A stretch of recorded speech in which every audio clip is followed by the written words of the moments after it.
35. I came home from the pop disaster tour and Sky was ready to burst. She was so big, people thought she was carrying twins. Even before our child was born, she was a great mother. She changed her whole lifestyle for 9 months to make sure our baby arrived healthy. No alcohol, no coffee, no sushi, no getting her hair or nails done. No fun. She had a miserable time in those last few hot summer weeks of pregnancy, so we relaxed by the pool, listening to Duke Ellington and Frank Sinatra records. It's called nesting. The doctors scheduled her C-section for August 5th, the day before her birthday. I loaded her bags into the car and grabbed everything I needed to document the birth of our son. Already in dad mode, I had my video camera, my film camera, and my digital camera, which was a new technology at the time. When the delivery started, I pushed the record button, which somehow turned it off and missed the whole thing. But I saw it all. I saw them cut her open and pull our baby boy out. I saw his head get stuck in the incision. I saw him struggle to take his first breath through a layer of amniotic fluid. Something was wrong. I didn't understand what was happening, but a problem clearly troubled the medical staff. A flurry of concerned activity filled the room. Holy shit, what's going on? Is everything okay? What's wrong? They sucked fluid from his nose and mouth and waited. Nothing. They sucked out his mouth again. Nothing. They rubbed his chest in a way that reminded me of the guy in 101 Dalmatians trying to bring the dead puppy back to life. This lasted for a minute or so, until finally the baby cried and everyone breathed a sigh of relief. Whew. I held my baby and cried. I brought him over to Sky and she cried. We cried together. They took him and wrapped him up while I watched the rest of the surgery. Sky's ovaries were out and resting on top of her stomach. They put everything back in and sewed her up. We named our son Jack. No personal meaning behind it, really. It just seemed like a good American name. Our families came to the hospital and took photos and met their new grandson and nephew. Sky and I didn't sleep that night. I held Jack in my arms, and every time he took a breath, he made this tiny noise like, ee. It was the most adorable sound I'd ever heard. In the morning, I told the nurse about it. Listen to the sound he makes. Isn't that sweet? The nurse frowned. That isn't a good sound. It's from all the fluid in his lungs. My stomach dropped. Am I really so incapable of being a father that I didn't know the difference between something cute and something potentially dangerous? Jesus Christ, I already suck at this. Leaving the hospital with a newborn is the strangest feeling. It feels wrong, like someone made a mistake. You walk out of the building, waiting for alarms to sound and someone to tackle you in the parking lot. You mean you're just trusting me with this kid? Okay, so I'm taking this kid with me out the door. I'm putting him in my car now. I'm driving away with this kid. You guys know I'm the naked guy from MTV, right? Nothing? You're just gonna let this happen? But no one ever stopped us. He was all ours. Then you get home and what now? And the answer really is nothing. For the first few months, it's just feeding and burping this tiny, helpless creature and guessing why they cry. Hungry? Need to be changed? Tired? Gassy? The nurse came to our home to check on us. She watched me burp Jack, and when I patted his back, she said, "Oh, that's a little hard. Maybe lighten up a bit." It was the smallest, most harmless critique, but it haunted me for days. Was I slamming this kid's back? Was I shaken baby syndroming my son? Sky told me I was being crazy and I should let it go, but I couldn't. I called the nurse at the hospital and asked if Jack was okay. She reassured me. I called back and asked again. My imagination was in high gear. I wasn't even anxious about anything in particular, but I could feel my brain searching for things to worry about. Sometimes I'd worry that I was worrying too much. I thought I understood how deep the well of my anxiety was, but parenthood was about to show me that it was far deeper than I could have ever possibly imagined. 36. It's happened so many times, it's a rock and roll cliche. It's the stuff VH1 makes documentaries about. A band gets more than a decade deep into their career and ends up spending way too much time and money in the studio laboring over their magnum opus. They blow a fortune and drive themselves to madness trying to get every detail exactly right on an album that will reinvent their sound, make a bold statement, and cement their place in music history. But not Blink. Nope. We weren't going to let that happen to us. We had it all planned out. We were going to get our ambitious next record done in just a few short months, and within a reasonable budget, too. We were going to be efficient and prolific, and yeah, you can probably guess where this is headed. We totally made the big, expensive record that took forever to produce. The album wound up taking a year and costing $1 million to make.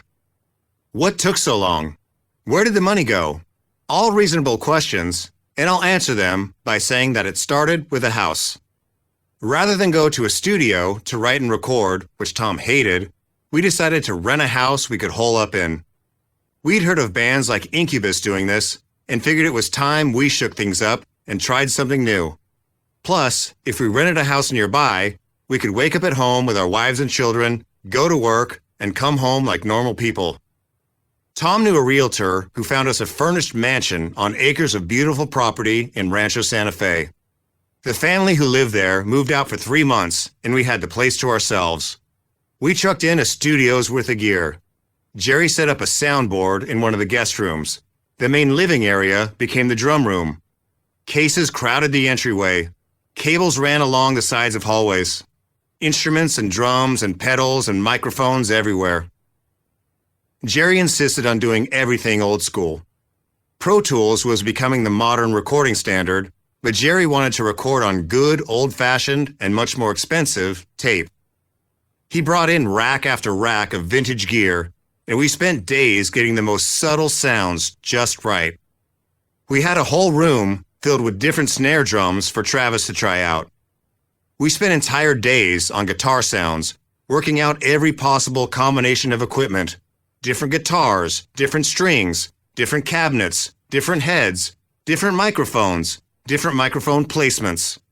We spent 3 hours just comparing the sounds between different cables. Cables!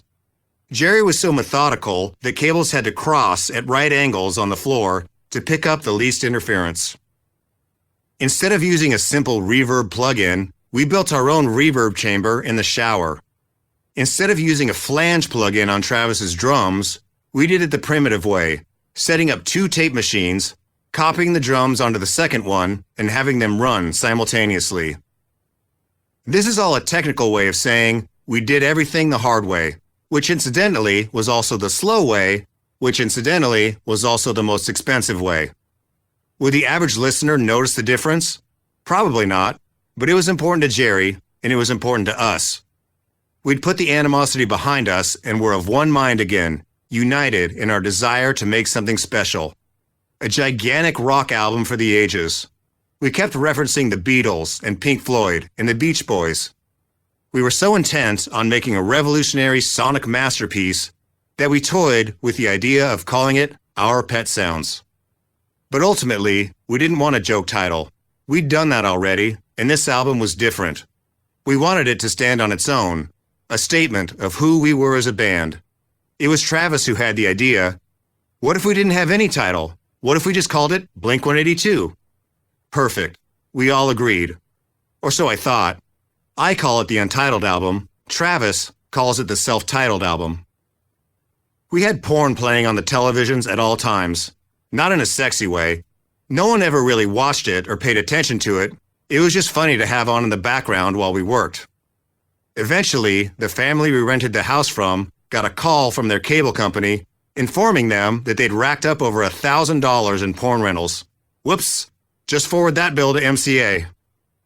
Thankfully, the creative energy within the group was still intact. Now that Tom and I had put the boxcar racer debacle behind us, we were back to encouraging each other's creativity and helping one another with ideas. Sometimes, Tom went to a corner of the house to write a chorus while I wrote the verse somewhere else.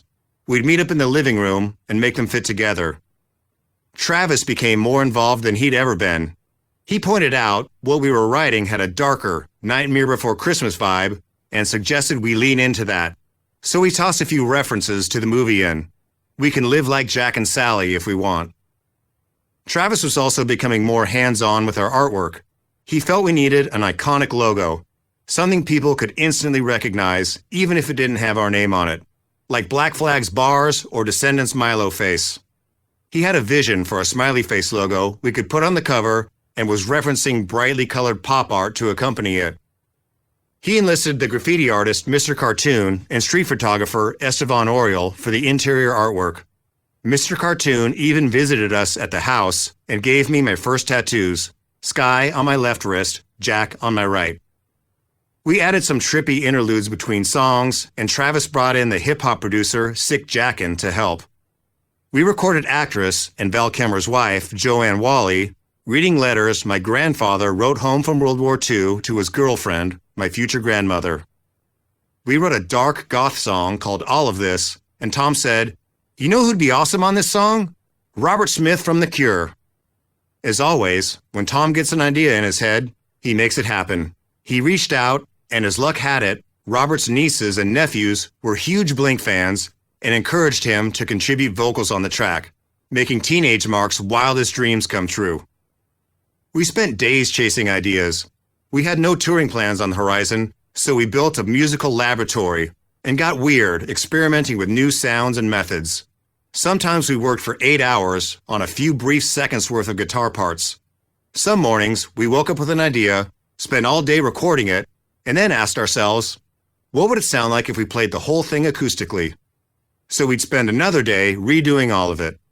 We overflowed with concepts and demos, but 60 days in, we only had 2 completed songs to show for our work.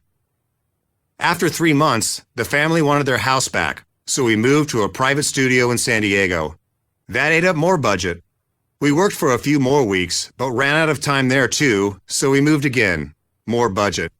Then we decided we needed to get out of San Diego and went up to Conway Studios in LA, where Tom and I stayed at the W Hotel with our families. More budget, more budget, more budget. But money was an afterthought to us. At one point, we wanted a new compressor because Jerry said it was the best one on the market. So I just called up the label and said we needed $7,000. They asked why, and I said, because. They sighed and gave us their credit card number. After about 6 months of this, MCA called asking where their record was. It was getting very pricey and they were growing impatient. They called us in for a meeting with label president Jay Boberg. It felt like being called into the principal's office.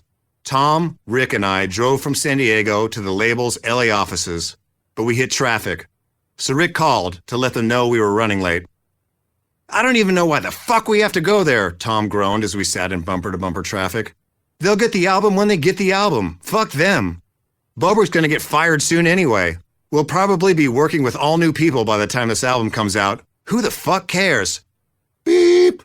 Your message has been recorded." Oh, fuck. The phone was still on that whole time?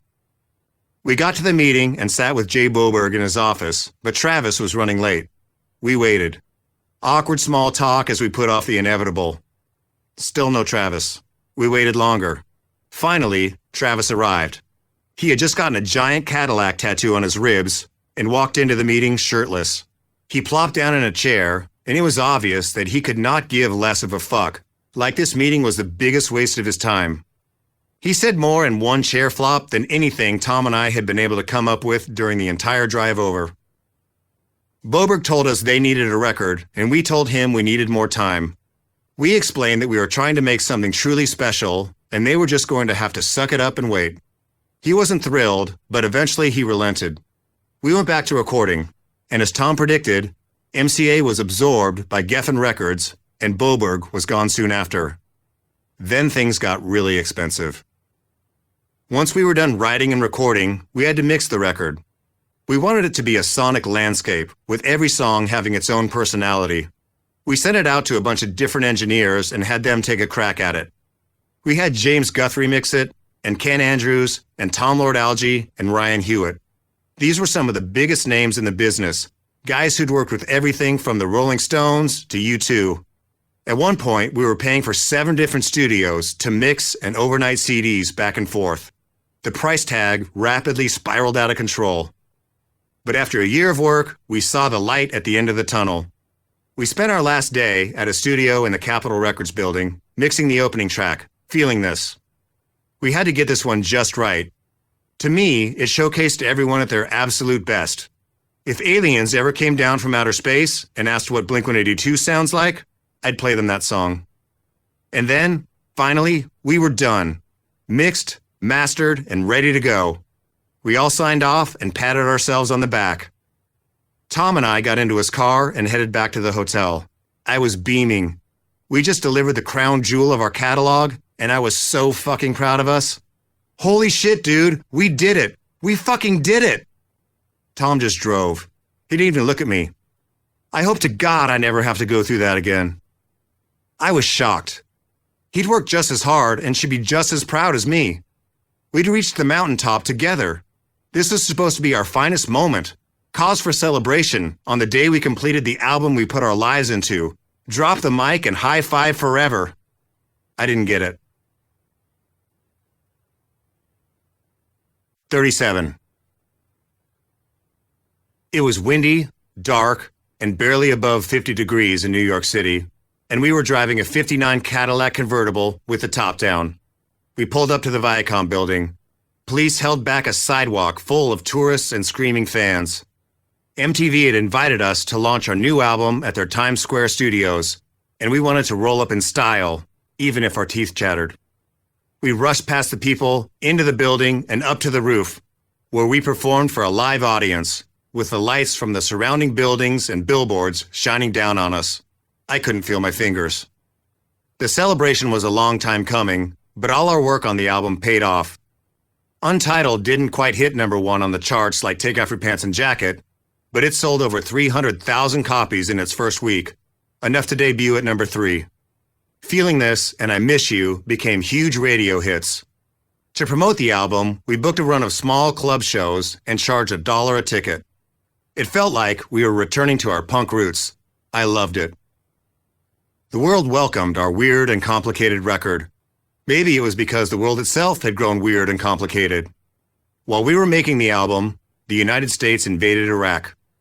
This was on top of the war already going on in Afghanistan. One day, while recording at Conway, I read an article in Maxim. Yes, I read the articles. About a U.S. Special Forces team that went to Iraq, kidnapped a suspected cell leader, locked him in a small box, and forced him to listen to loud music for hours to extract information. It was called sensory overload, one of their enhanced interrogation techniques.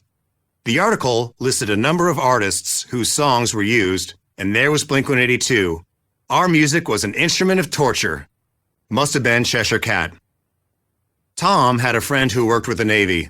He invited us overseas to meet and perform for the troops in the Middle East. We agreed, and a few months before the album hit stores in 2003, we hopped a flight in London chartered by the military. It transported us and our equipment to a submarine base in Bahrain. The first day, we toured the base in a jet-lagged haze. We visited a school and signed autographs for the children of sailors. We walked the narrow passageways of a nuclear submarine. I climbed into a torpedo tube and looked through the periscope. We took photos inside these giant machines of war like kids on a class trip.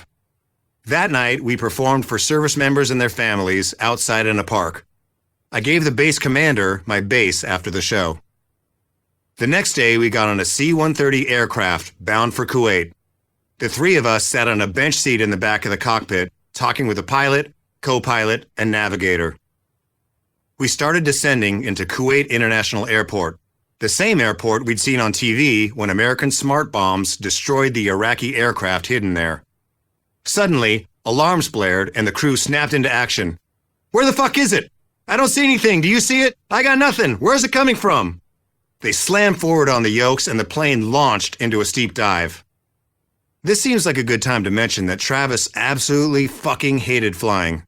Even in the comfort of first class, he gripped his armrests during the lightest turbulence. Tom and I, of course, only made it worse and messed with him every chance we got. When we hit bumpy patches, we groaned in a panic. "Uh-oh, that's not good, Travis." But now, we were all terrified. Gradually, the crew relaxed. They pulled the plane back up and stabilized us. "Okay, we're clear." The alarm stopped. They went about their business. The three of us looked at each other. "What the fuck was that?" I asked. "Oh, We had enemy missiles locked on us from the ground. Are you serious? Yeah, sometimes they do it just to fuck with us. Last week they launched on us, but missed. We were seconds away from being blown to bits by an enemy missile, and the crew just shrugged it off like it was a normal, everyday occurrence. Because, for them, it was. That's when I realized, holy shit, we're in a war zone. Our safety here is not guaranteed. This is real. We landed, and they rushed us into Toyota 4Runners and drove 70 miles an hour through the desert to the front lines, between the border of Kuwait and Iraq. We blasted through a sandstorm where we could barely make out the silhouettes of camels in the distance. Armed Marines waved us past a fortified barricade and into a tent city, rows and rows of tents lined with rows and rows of tanks and armored transports. A trailer with a Baskin-Robbins inside. An ATM. The Marines stationed there were combat soldiers brought back from the front lines of fighting to rest briefly before being sent back out. The first thing you notice there is the wind. It's unbearable. I thought I knew harsh wind from growing up in the desert, but Ridgecrest has nothing on Kuwait. Sand blew everywhere, hard and non-stop. It crept through the seams of mess tents and under the cracks of closed doors. It got in your teeth and eyes and ears. We were only there for 3 or 4 hours, and we could barely stand it. I don't know how they endured it for weeks, months, and years at a time. It was maddening. We sat at a folding table during lunch, signing autographs and taking pictures with the troops. Back home, no blood for oil signs led the protests. But meeting these soldiers on the ground opened my eyes to the human element of the conflict. They were polite and professional, down to the last one of them, and tough as hell. These young men and women didn't make policy decisions. They weren't afforded the luxury of having an opinion about whether or not they should be there. The government told them where to go and what to do, and they did their job. One soldier we met had recently been shot in the head, and part of his skull was missing. He wasn't wearing a helmet, and you could see the freshly healed trauma. And he was ready to go back out and get shot at some more. "Oh, I'm all right," he laughed. "I couldn't go home now. They need me out here." Another soldier asked us to sign his rifle. He handed it to me, and I looked down to see he'd written "Kill" on the stock. I looked up, and he grinned. The next day, they loaded us onto a military helicopter, and we headed out to sea. We landed on the USS Nimitz aircraft carrier in the Persian Gulf, where we toured the ship, met the flight crew, and had dinner with the Admiral of the fleet. I had been looking forward to this meeting because this was my big chance to tell him about my brilliant idea. "Sir, I have a plan for how to catch Saddam Hussein." He chuckled. "Well, all right, let's hear it, son." Little did he know he was speaking to the son of a scientist who designed missiles for the Navy. I grew up on military bases. I used to draw ideas for new weapons and show them to my dad. A projectile fired from a tank with a plunger on the tip that, when striking the enemy tank, got pushed into the device, spraying gasoline onto the target, lighting it up in flames. Home Alone meets Lockheed Martin. Now I had an idea for how we could capture the ace of spades from the U.S. Defense Intelligence Agency's deck of most wanteds. At the time, Saddam was holed up in a secret location and kept releasing videos to his followers, calling them to action. I cleared my throat. "Sir, what about having drones fly all over the region in carpeting patterns, broadcasting time codes above the levels of human hearing, but at the level that a video recording would catch it? Then, the next time he releases one of his videos, you can listen to it, pull the ultrasonic data, and triangulate the drones you have flying all over." I don't know what the Admiral thought my plan was going to be, but I could tell it must have been a lot more moronic than that. He seemed genuinely taken aback.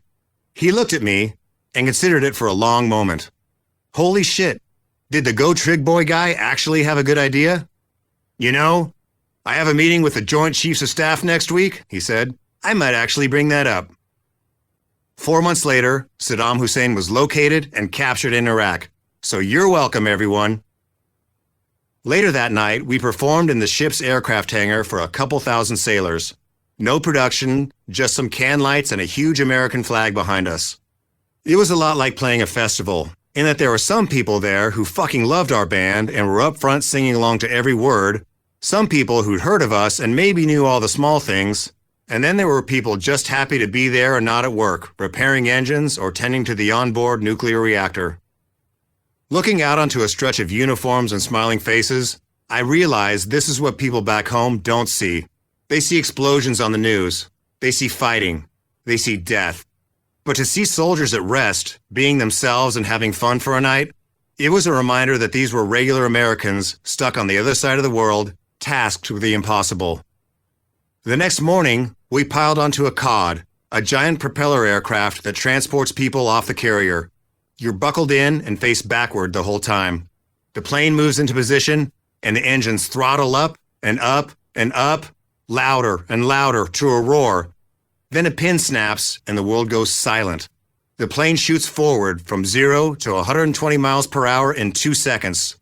You're thrown forward against your harness. Your stomach drops and you lose the ability to breathe. You blast off from the front of the carrier, fall a few feet, and soar off into the sunrise. By the time we landed back in London days later, I was ready to kiss the ground. But the germs. 38. As I've said a million times, when Tom wants something, he just starts walking toward it and figures it out along the way. We were on tour in Japan, staying at the Park Hyatt Tokyo, the hotel from Lost in Translation. We were eating lunch, and something caught Tom's attention from a few tables over. "Oh my God, that's M. Night Shyamalan," he said. "I wonder if he'll direct a video for us." Before he even finished the sentence, he was halfway across the room. Tom walked over to M. Night and said, "Hi, my name's Tom, and I play in a band called Blink-182. I wanted to talk to you about directing a music video for us." He sat down at his table and chatted him up for half an hour. Then he came back and said, "Okay, he's going to come to our show tonight and we'll talk more about it then." Sure enough, M. Night appeared in our dressing room that night. We tossed around ideas for a video for I Miss You. After that, we traded emails, and M. Night came up with an incredible treatment. Only problem? His video would cost millions, and we had a budget of $250,000. He stopped returning our calls. But, in an alternate reality, there's a Blink-182 video directed by M. Night Shyamalan. Maybe we would have performed on a beach that turns us old, or I would have actually been dead the entire time. There's also a parallel universe in which Chris Hemsworth stars in a Blink video. On a flight to Australia, Tom spotted him. He was a couple rows in front of us, sitting with his wife and newborn baby. "You'd think he'd want to be in a Blink video? I'm gonna go ask him." "Dude, no. He's with his family and probably..." "Oh, okay, well, there you go." "Hi, I'm Tom, and I play in a band called Blink-182. I'd like to talk to you about being in one of our videos." Tom just did not give a fuck when it came to approaching celebrities. He had no shame. Dude should sell timeshares. MTV enlisted Tom to interview Mel Gibson about his new alien invasion film, Signs, since Tom was fascinated by UFOs. Tom showed up to the hotel bar for the interview, and Mel was running late, so Tom helped himself to a drink. Mel was running later, so Tom had another drink, and another. By the time Mel showed up, Tom was hammered. Tom started the interview by saying, "I saw your new movie today, and I have a list of questions for you. My first question is, why were you late?" Tom slurred and giggled through questions about how handsome Mel was and how much Tom's mom loved him. He kept daring Mel to cry on cue. They even talked about herpes. He got Mel Gibson to talk about herpes on camera. And these are just the instances I've witnessed. God knows what he gets up to when I'm not around to stop him. 39.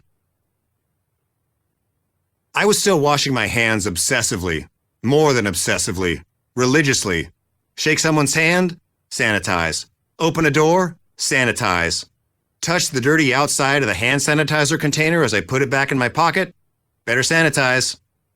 The stakes were higher than ever on Untitled, and so was my anxiety.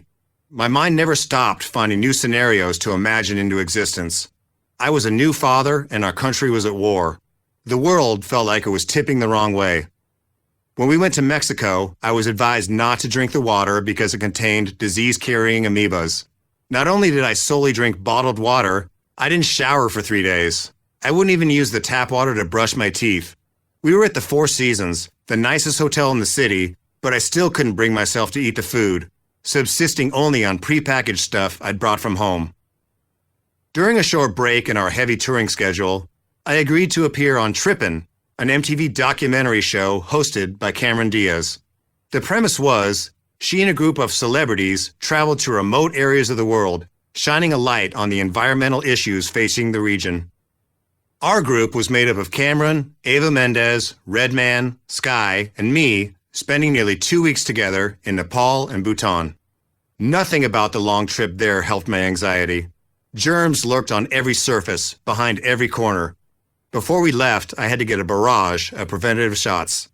This one is in case you get stung by this insect, this one is in case you drink water with this amoeba in it, this one, and so on. We flew to Kathmandu, completely unaware that Maoist insurgents had bombed the city earlier that day. There, we transferred to an ancient surplus Russian military transport helicopter. The pilots were shooing monkeys away from the engine. It didn't look like it would even start, let alone fly. We kept asking, "Are you sure this is the helicopter we're supposed to take?" 2 months after our trip, that helicopter crashed, killing everyone on board, including our guide from the World Wildlife Federation. Once we landed, we rode jeeps through the Nepalese jungle with a crew of about 15. Night was beginning to fall, and we were in the middle of nowhere. We'd been traveling for 24 hours straight, and our brains were fried. The caravan stopped on a stretch of overgrown tracks. 2 armed men in camo approached us while another aimed a giant machine gun on a tripod at us from a sandbag pillbox. These guys were serious and demanded to see our passports. Can we get a producer up here?" It was a military checkpoint gate, there to catch poachers. We explained we were trying to reach the Chitwan National Park for a TV show. They examined us with stoic faces. I thought, these guys could kill us right here and no one would ever know. Finally, they let us through and we drove in darkness until the tracks ended in a small clearing. From there, we hiked a mile uphill with all our gear. Like a mirage, a beautiful luxury tent village with ensuite outdoor bathrooms appeared in the middle of the jungle. They fed us. I ate a protein bar. We had some drinks. I had a canned soda. Someone busted out an acoustic guitar. Anyway, here's Wonderwall. One by one, everyone drifted off to their tents. We were each handed a lantern that we were instructed to hang outside our tent, but it was important that we not let it go out, since it kept away predators and large mammals. We got to our tent, and I heard Sky gasp from the bathroom. A spider the size of my fist sat perched above the toilet. There was a bell in the room that they told us to ring in case of emergency. I rang that bell like it was Christmas morning, and a guy came running in to see what was wrong. I pointed at the spider. "Oh," he said, casually grabbing it off the wall and chucking it into the forest like a baseball with legs. "Okay, go to sleep now." Around 4 a.m., Sky and I woke up and realized our lantern had gone out. It was like that scene in Pee-wee's Big Adventure, where all you could hear in the pitch-black night were growls and roars and stomping from the surrounding wilderness. Too tired to care, we shrugged and went back to sleep. If a tiger wanted to eat us, just be quick about it. The next day, we rode elephants in search of endangered rhinos and washed the elephants in the river. For the first time in a long while, I felt at peace. The moment was serene and beautiful. Hundreds of miles from civilization, nature in its purest form. An amazing and unexpected transformation happened to me in that river. I bathed the elephants and felt myself cleansed with them. It washed away my fears and neuroses. I thought, if I can wash an elephant in the middle of a jungle in Nepal and get river water into my mouth and eyes, I can shake some promoter's hand in Los Angeles. I exhaled. It's going to be okay. In Bhutan, we helped rebuild a monastery. We met with monks. We dressed in traditional Bhutanese robes, go for the men and kira for the women, and competed in archery, their national sport. We watched a flock of rare, black-necked cranes migrate to Tibet. We found out that Old Dirty Bastard died while we were there, and Redman hung a prayer flag on top of a mountain in his honor. We played volleyball against local school children. I fucking crushed those kids. Amateurs. We all hugged before parting. I still keep in touch with some of the crew from that trip. It ended up being the most purifying, life-changing experience. It totally altered my worldview. I came back different. I left my anxiety in that jungle. for a while at least. And after I was born anew, it was back to work. 40. There he was, my musical hero, the reason I picked up a bass, the reason I wore black all through high school, Robert Smith, and he was at my show. We'd invited Robert to join us on stage for one of our 2 nights at Wembley Arena in London to sing his part on all of this, and thanks to more prodding from his nieces and nephews, he said yes. We met him and his family backstage, and he was kind and animated. Robert seemed the happy uncle, proud to show off how cool he was because he knew Blink-182. We told him again how honored we were to have him on the track and to perform with him later that night. Handshakes and smiles all around. We were beside ourselves because holy shit, Robert Smith.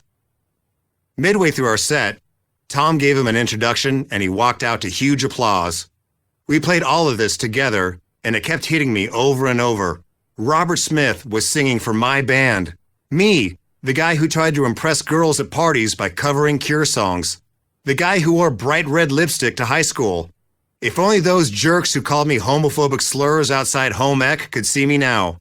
Actually, I doubt they'd care, but still, eat it, jerks. A few songs later, we played Josie. On that tour, I did this thing whenever we played that song, where I'd park my microphone stand right in front of someone on the side of the stage and sing directly at them to weird them out, right in their face. This was entertaining to me.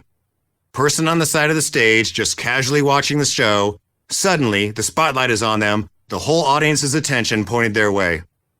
Most people laughed uncomfortably, got embarrassed, and ran away after a few lines. Not Robert. He stared me down the entire song, dancing and singing along a few inches from my face. It was like a game of chicken, and he won. He out-creeped me. We asked Robert if he'd come back out during the encore to sing our cover of Boys Don't Cry, and he said sure. Our encore started with a dark stage. The crew ran Travis out to front a house where there was a drum kit waiting. Then, a spotlight hit the crowd, revealing Travis performing a drum solo on a rotating platform in the middle of the venue. Everyone went nuts for this. All the people in the back, who never got to see anything cool, were suddenly mere feet from Travis. As we stood backstage waiting to go on for the encore, Robert stared Travis up and down, just staring and staring. Now, I'd encouraged Robert to help himself to anything he wanted in the dressing room, but I got the sense that he'd been ingesting more than just Cliff Bars and bottled water. I don't know what he'd been putting in his body back there, but by this point, he was ecstatically out of his mind. His eyes were wide and fixed on Travis's sweaty, shirtless torso. He put one hand on Travis's chest and one on his back and started rubbing them in circles, simultaneously, like he was trying to coax a genie out of a lamp. "Oh my God," Robert said. "I'm so inspired by this." That's my best English accent. We played Boys Don't Cry, fulfilling another childhood dream, and wrapped up the show. Afterward, the band, crew, and management all hung out, laughing and drinking with Robert in our dressing room until it got late. I was ready to leave. I grabbed Sky's hand and pushed my way over to say our goodbyes. "Robert, man, thank you so much again. This was a dream come true. It meant the world that you were here tonight." I leaned in to give him a hug, and as our bodies got closer, I noticed his face homing in on mine, like he was going in for a kiss. I ducked a bit, but his lips tracked me, and he planted one on my cheek. "Okay, well, thanks again," I said as I started to leave. He stopped me. He shook his head. No, come on, do it proper." I laughed nervously until I realized he wasn't joking. He wrapped his arms around me and pulled me in for a kiss on the mouth. His lips got closer and closer to mine in slow motion.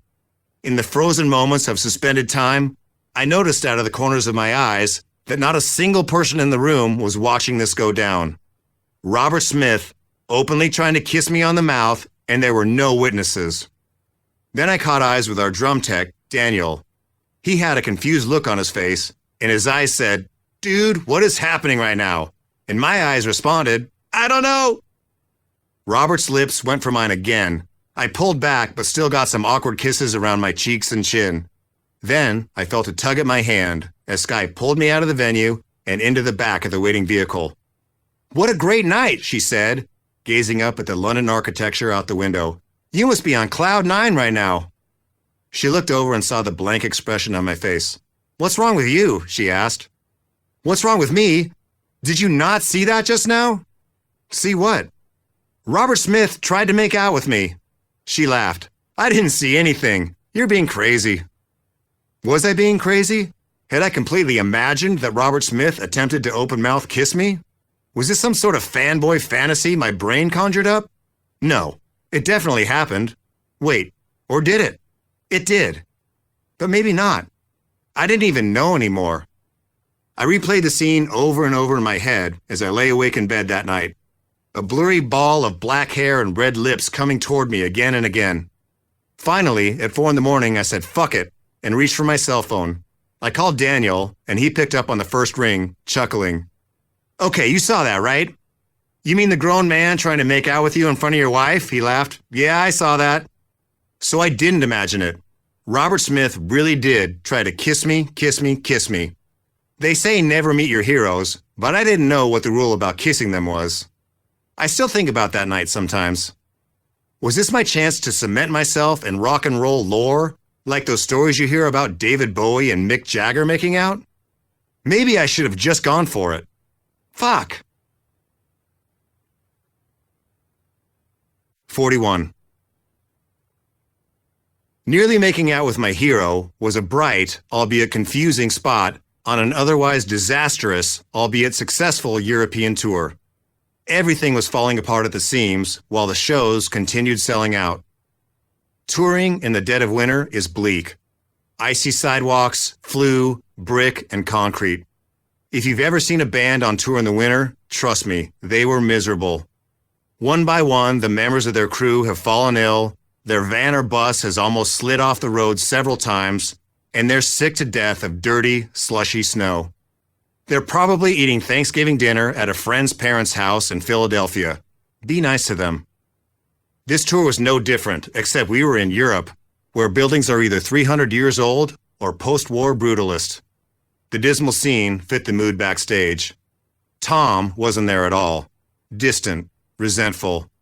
He had been unhappy on the road all year, and it was only getting worse. It seemed like he was unable to balance being a good bandmate with being a good husband and father.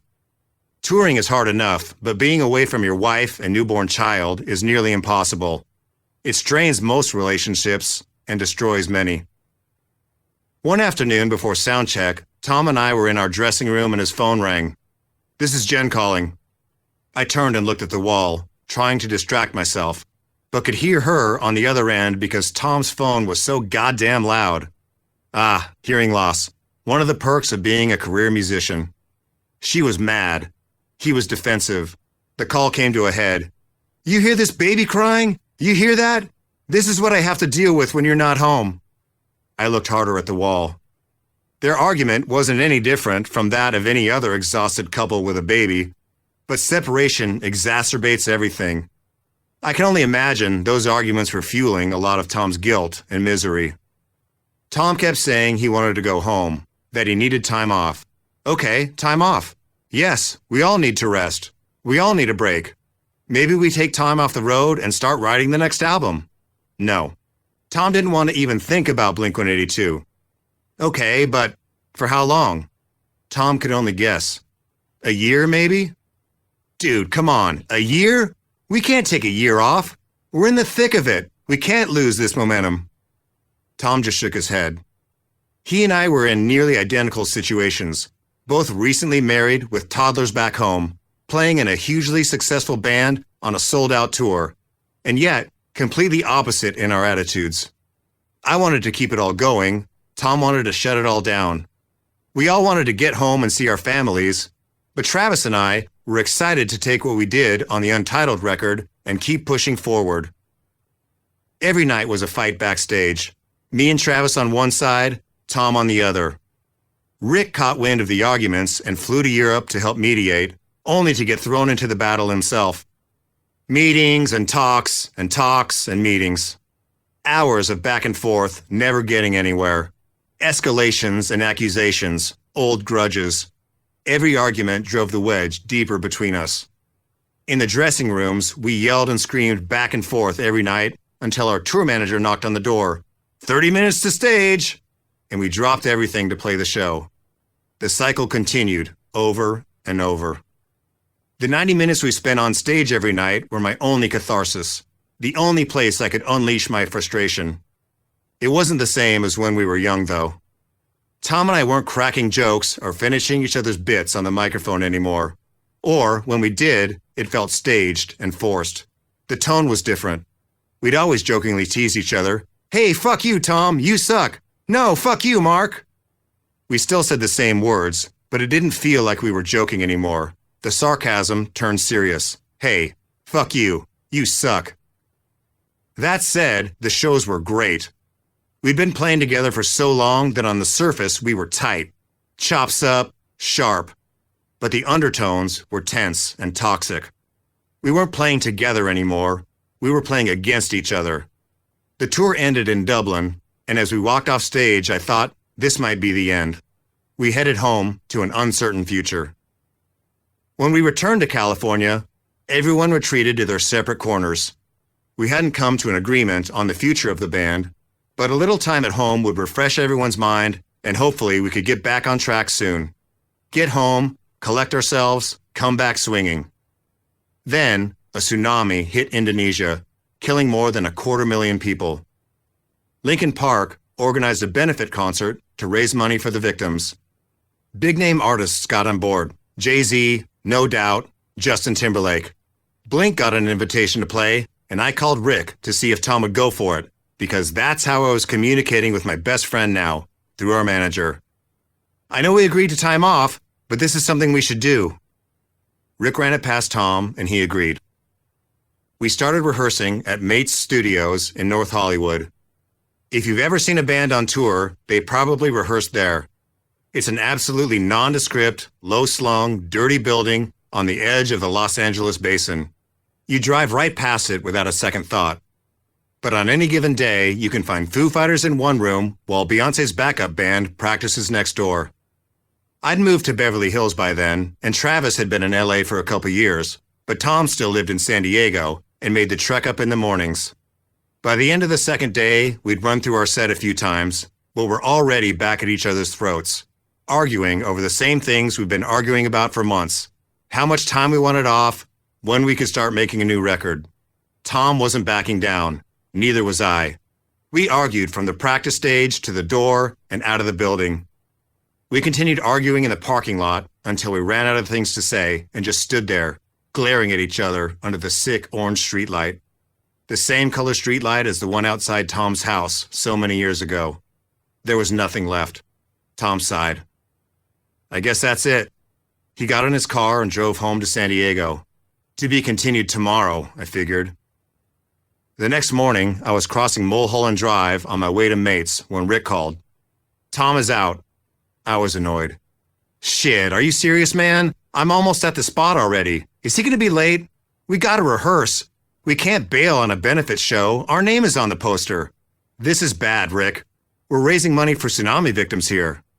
A pause. No, Mark. Tom is out. He quit. I still wasn't getting it. Oh my God, for real? Is he really acting like this right now? Ugh. Okay, let me call him and I'll get right back to you. Don't bother. He changed his number. He doesn't want to talk to you. He doesn't want to talk to Travis. Tom is out. 42. So that was it. Tom was out and Blink was done.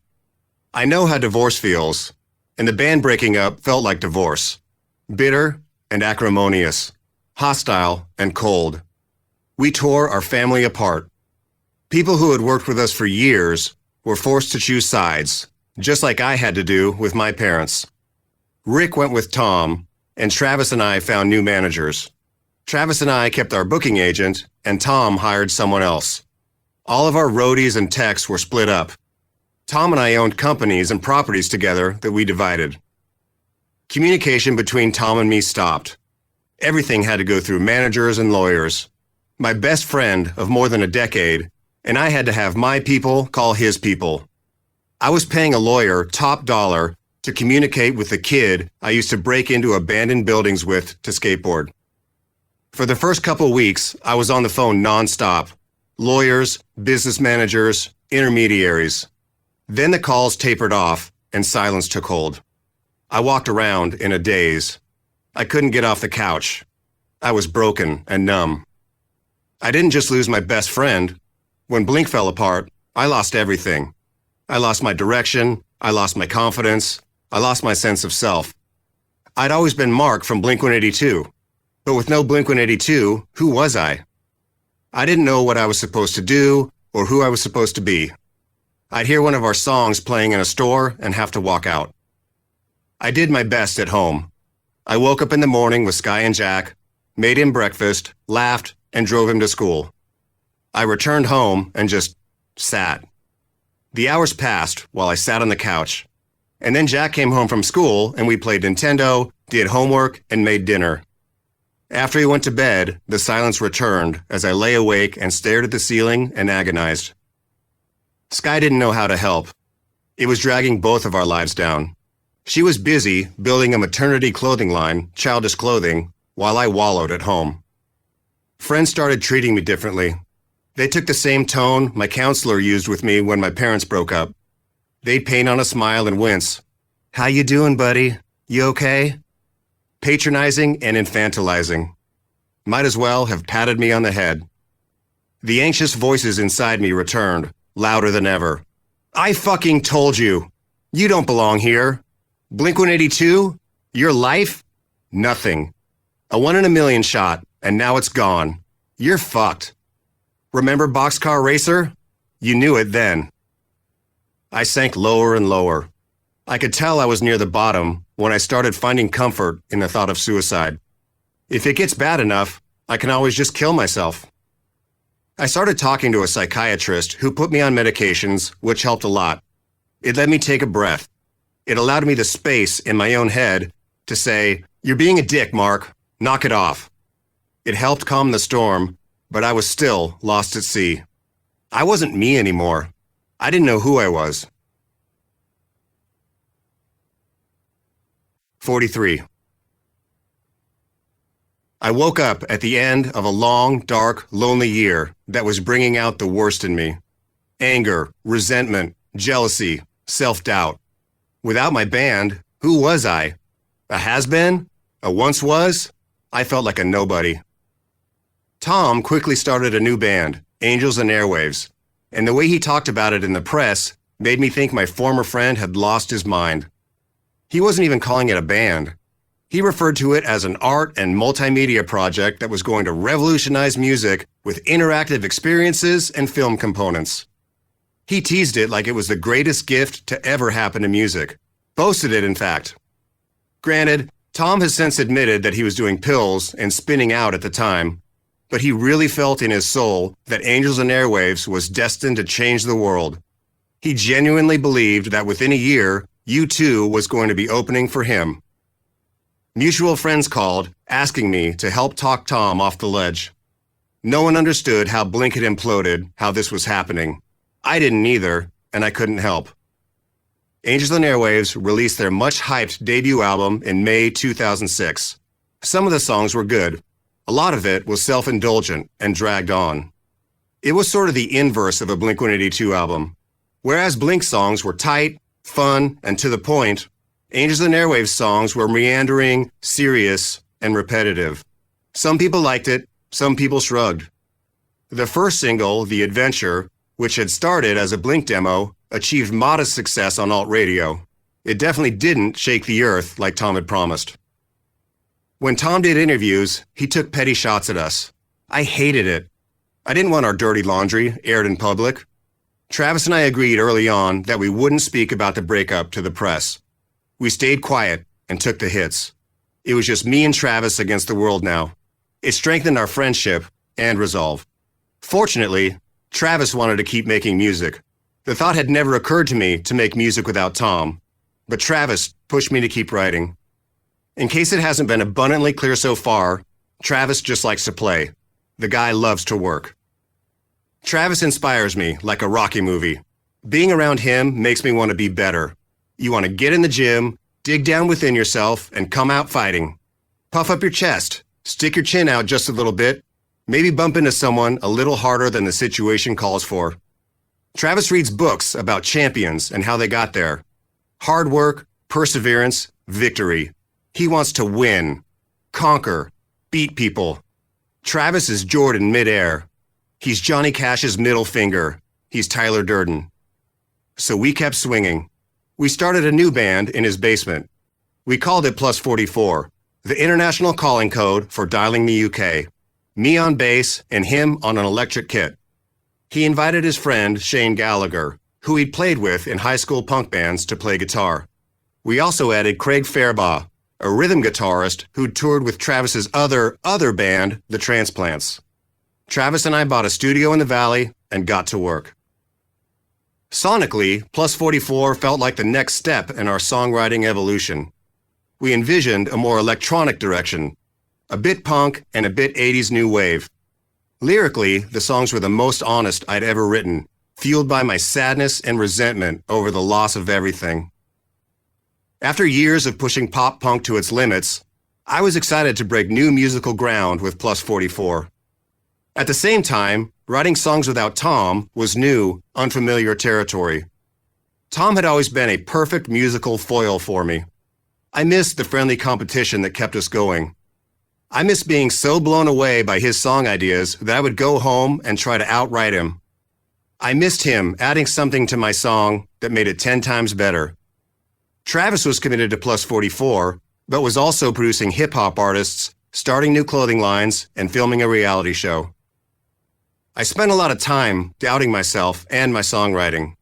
Was Tom really bringing all the talent to the band and I was just riding his coattails? He sure thought he was. Maybe I was never cool at all. Just some 33-year-old dad in Los Angeles.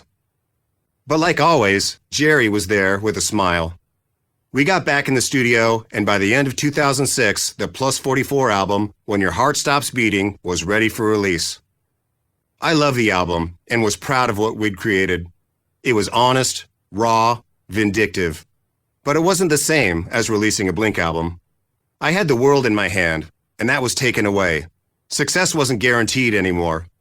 People knew the name Blink-182, but who the hell was Plus 44? It felt like I was giving the world a math problem. The hype around Angels and Airwaves didn't do Plus 44 any favors either. Tom had overpromised and underdelivered, which might have made people skeptical toward another post-Blink project. We had to work twice as hard for everything. All the supports and safety nets we had in place were suddenly gone. Radio stations used to roll out the red carpet for a new Blink album, but now we had to play the game and kiss ass for airplay crumbs. We played some radio promotion party in Miami, at a restaurant, in the middle of the day. The four of us waited backstage, which was the kitchen, and I looked around at the pots and pans on the walls thinking, what the fuck happened? I was selling out Madison Square Garden 2 years ago, and now I'm in some dirty kitchen in Florida waiting to play for 50 radio winners? The Plus 44 tours were tough. We were offered an opening slot on the Honda Civic Tour in the US and Canada, and we were thankful for it. Being on that tour unlocked a memory in my mind. About a year prior, Blink was headlining a sold-out show in St. Louis. I was eating a piece of cake off a paper plate when I heard some commotion from our tour manager's office. I walked in, and the local promoter was chewing out the bass player of the baby band who just played in the concourse on the way into the show. Unhappy with a tepid reaction from people walking past, the kid leaned into the mic and yelled, "I want to see a fucking circle pit!" This got him hauled into the office where the promoter loudly chastised him in front of everyone, going on about liability and how they were nobody and how dare they. "Knock it off, you clowns. Don't get us in trouble," I told the kid, handing him my half-eaten dessert. "And have some cake. Hi, I'm Mark." The reason I remembered that story was because the name of the kid getting chewed out was Pete Wentz, and the name of his band was Fall Out Boy, who was now headlining over Plus 44. He was the star now, and I the support. Oh, how the mighty have fallen. I suddenly sympathized with Green Day. But being on stage made it all worth it, even if we couldn't do pyro or lasers, even if we didn't have a fleet of buses, even if we were back to cramming a skeleton crew into one bus. When we played headlining shows, they were at venues Blink had played a decade earlier. Sometimes I saw our old graffiti on the walls of the dressing rooms. We didn't make any money. In fact, on most of the tours, we lost money. Hundreds of thousands of dollars. We were scheduled to do a week of headlining shows in Europe.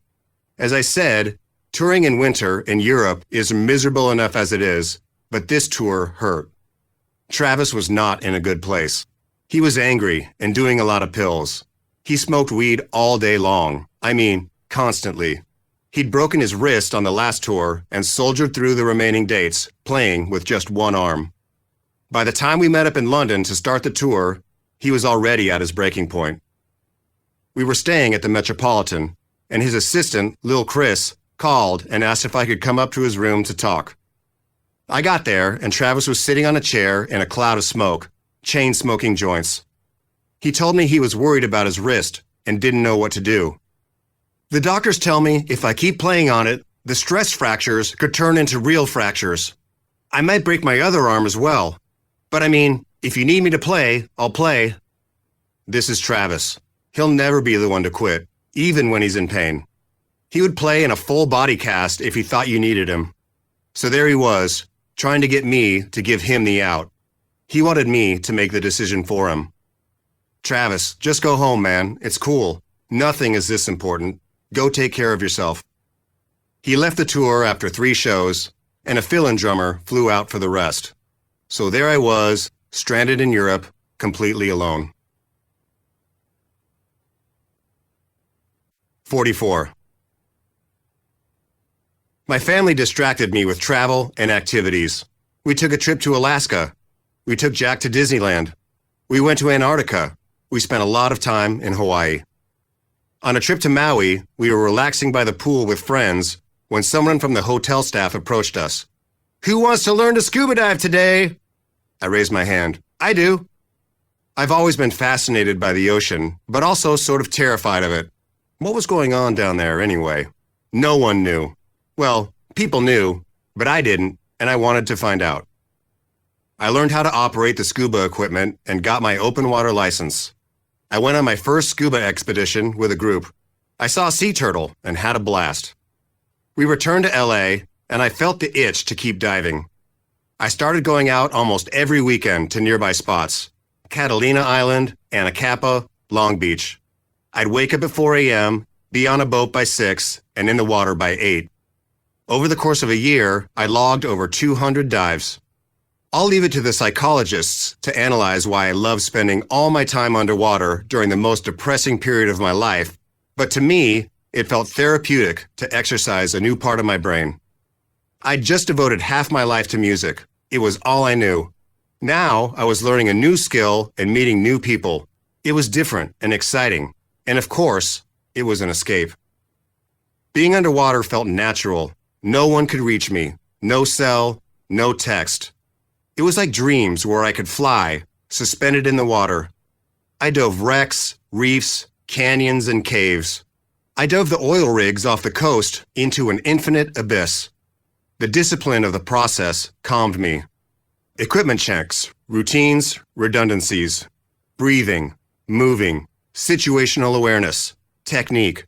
It's part exploration, part math and science. I got into underwater photography and knew the scientific names of nudibranchs, which are soft-bodied marine gastropod mollusks, you absolute rube idiot.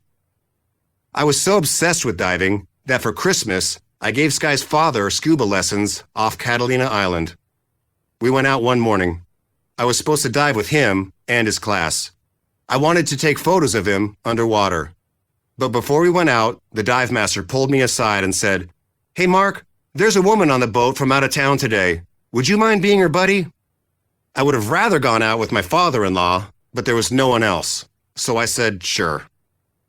I introduced myself, and we went over all the procedures and signals. Then we dove down together. We explored deeper and deeper. On our right side was nothing, just banks of sand gradually disappearing. But on our left was a beautiful kelp forest. Tall spires of greens and yellows and browns, with sunlight peeking through. We swam along the seaweeds and algae, pointing out our findings to one another. After a while, I signaled to her, asking if she wanted to go back, and she signaled yes. So I made my way up, and she followed behind me. But when I turned around to look for her, she wasn't there.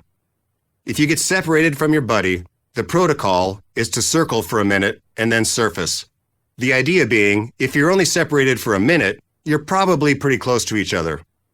I surfaced and waited for a while, but she didn't come up. I floated there for a few minutes, but didn't see her anywhere. I was close to the boat and shouted to the dive master, "Hey, have you seen my buddy?" "No, I haven't seen anyone come up." The dive master called me back to the boat. Eventually, everyone returned except her. We all waited and kept our eyes on the surface, hoping her head would pop up. One by one, the instructors headed back into the water to search for her. It had been about a half hour, so she still had enough air in her tank. But more time went by, and she still hadn't surfaced. Then, it had been so long that it was past her tank's max. The minutes passed. And then they found her. For some reason, on our way back along the kelp forest, she turned and went in. Maybe she saw something that caught her attention, or maybe she just got confused. Her body got tangled in the kelp, and she panicked. She spit out her regulator and drowned. The sheriff's department sent a coroner and detectives to retrieve her body. I rode on a boat back to the decompression chamber at Catalina with them and her corpse to give my statement to the coroner's office. A tarp covered her. I remember looking at her arm, dangling out, bouncing up and down as we hit the waves, wet and lifeless. The detectives interviewed me and the boat crew about what happened. "You didn't do anything wrong, Mark," one of them assured me. "She made a bad choice.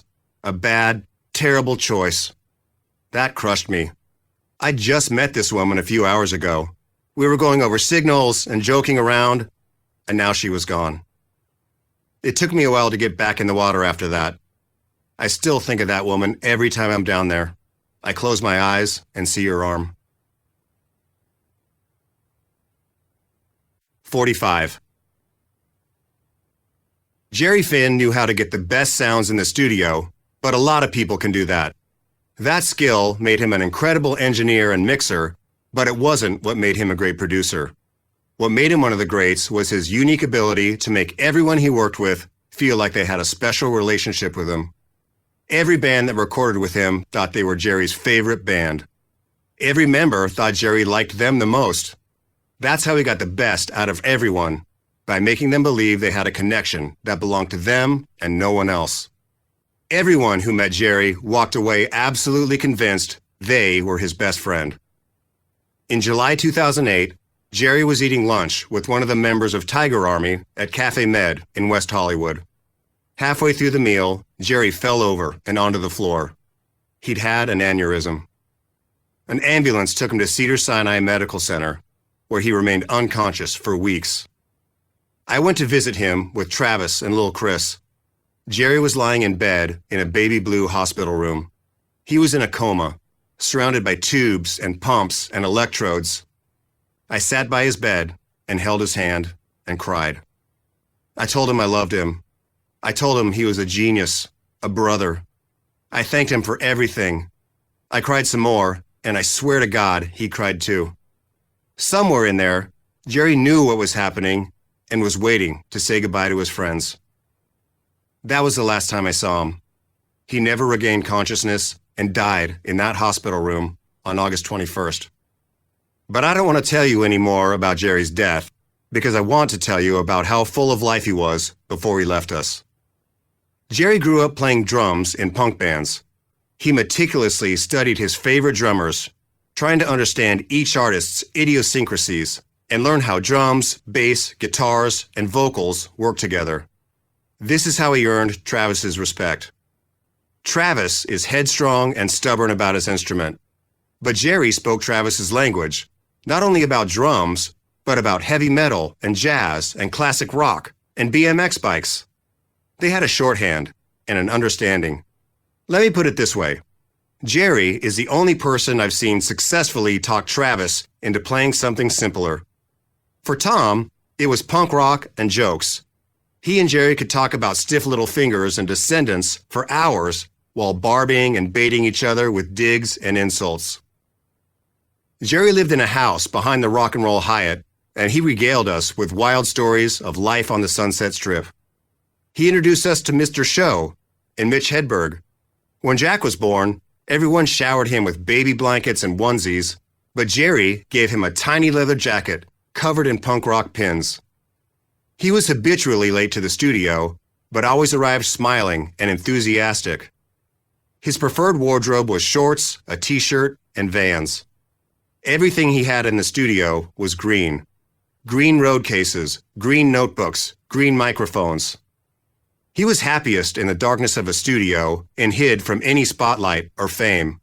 He refused every interview. All that mattered to him was music and the people he loved. Jerry's funeral was held weeks after his death in the parking lot of Conway, his favorite recording studio. God Only Knows by the Beach Boys played on repeat while a photo montage shuffled on a TV. Tom didn't come. Too busy pushing the album of the century. I hated him for that. Why wasn't he here? This is Jerry, man. How are we not all together just for Jerry's funeral? But Tom had asked Jerry to produce Angels and Airwaves, and Jerry said no. And then Jerry worked with Plus 44, and Tom was resentful. I sat in the back during the ceremony and watched people go up to the podium one by one to say beautiful, heartfelt things about Jerry. I cried through all of them. It's amazing how one person can affect so many lives, so many careers, so many songs. Jerry Finn was adored. He loved everyone, and everyone loved him. He was a great friend to all who knew him. But of course, I was Jerry's best friend. 46. Jerry's death only worsened my OCD and panic attacks. I could barely get out of bed some days, and when I did, I was a shell of myself. Just a neurotic zombie aimlessly shuffling around. Intrusive thoughts lasted days. Everything fueled my paranoia.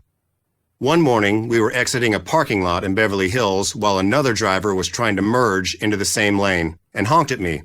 That's all it was, a simple, everyday honk, beep, beep. But this 2-second interaction threw me into a spiral. Oh my God, that person is in the Russian mob or something. I've pissed off the wrong guy, and they're gonna look up my license plate and come to my house and kill me and my family. I'd tell people about it, and they'd say, dude, what are you talking about? That's never going to happen. It's a 1 in a million chance. Again, this is exactly the logic that fuels my anxiety. 1 in a million is my friend suddenly collapsing at lunch and dying. 1 in a million happens around me all the time. Sky thought it would be a good idea to take a weekend trip to the Ojai Valley to process everything and cope with the loss. So a week after Jerry died, we went there and unplugged for a couple of days. We had a nice, relaxing weekend as a family, hitting golf balls and playing video games. Jack had just turned 6. One afternoon, he was jumping on the bed in the light of golden hour. He laughed as he bounced up and down, and seeing the happiness in my little boy's face made me smile for the first time in weeks. We left Ojai on Sunday, feeling recharged. As we drove past the Camarillo airport, I spotted a plane taking off next to us. It was one of those small, single-engine planes, pulling an advertising banner. Look, Jack, I said. That airplane is taking off. Wow, that's weird. That's really steep. The plane got about 150 feet up when its nose suddenly tilted downward. It rapidly sputtered out and crashed into the ground in a cloud of dust. Holy shit! Did that really just happen? Sky kept driving. I craned my neck to see as I took out my cell phone. I called 911. No one answered. I called the Oxnard police station. No one answered there either. We drove on in total shock. When we were finally a few minutes from our house, we turned a corner on Mulholland Drive. Sky slammed on the brakes. Something was in the road. I got out to look, and half of a deer was lying there. The front half was torn off and completely gone. Only its back torso and hind legs remained. Intestines and viscera were strewn across the pavement. Blood seeped into the asphalt. Death waited for me around every corner. 47. 2 weeks later, Travis and I were working on new Plus 44 music at our studio. Travis had to leave. He and DJ AM were headed to play a show in South Carolina. Neither of us was thrilled about cutting the session short, but Travis looked at the bright side. Just a quick gig, and then we'd meet back up in Los Angeles to keep working. And the good news is we have a private jet to get home, he said while we were packing up our gear, so I can get back and see the kids. The next morning, I was asleep at home when the phone rang. It was our merch guy, Chris. "Are you okay?" he asked. "Yeah, why?" "Oh, have you not heard?" "Heard what?" Silence, and then quietly, "Travis was in a plane crash." I sprung up in bed. "Oh my God, is he alive?" "Yes," he said, "but people died." Just before midnight, Travis's plane was taking off in South Carolina when one of the tires blew. It ran out of runway, smashed through a guard fence, and crossed the highway before bursting into flames. The fire raged for over an hour. Both pilots died, as did Lil Chris and Charles Still, Travis's security guard. Travis was able to slide down a section of wreckage and escape the blaze. But jet fuel soaked into his clothes, causing horrible burns over most of his body. DJ AM barely made it out as well. Both of them were in a local hospital and in bad shape. Sky and I jumped on the next flight to the East Coast. Travis was in one room and DJ AM was in another.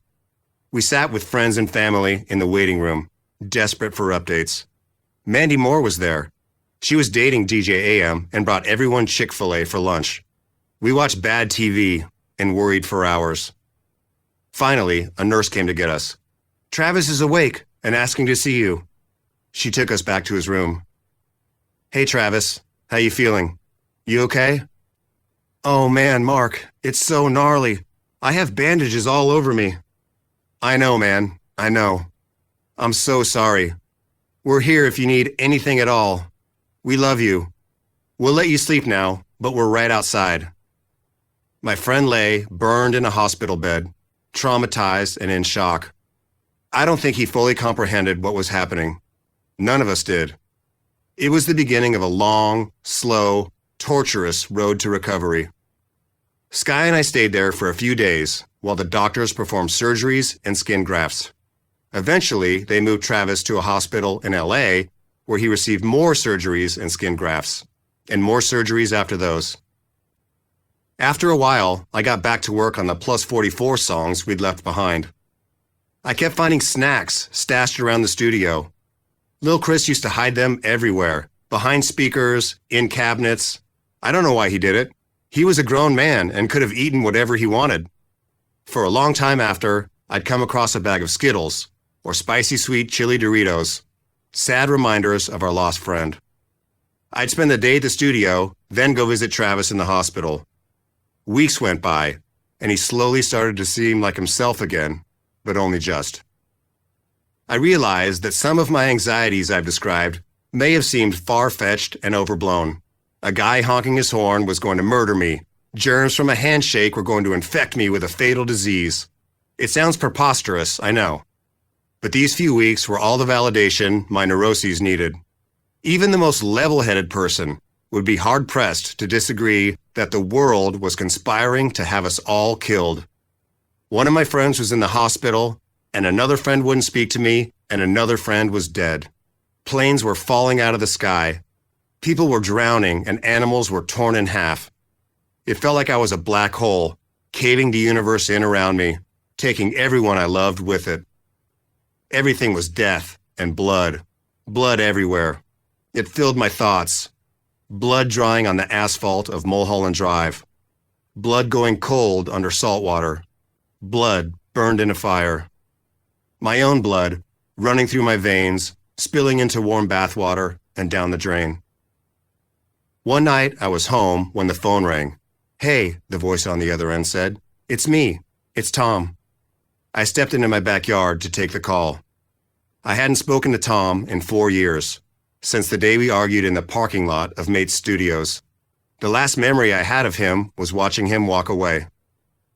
Tom and I caught up for a few minutes, mostly about Travis's health and well-being. The conversation was kind and easy enough. We didn't talk about the band or the bad times. It had been so long that there was a familiar little thrill in just hearing each other's voices. Then there was a pause. "So," Tom said finally, "what have you learned over the last 4 years?"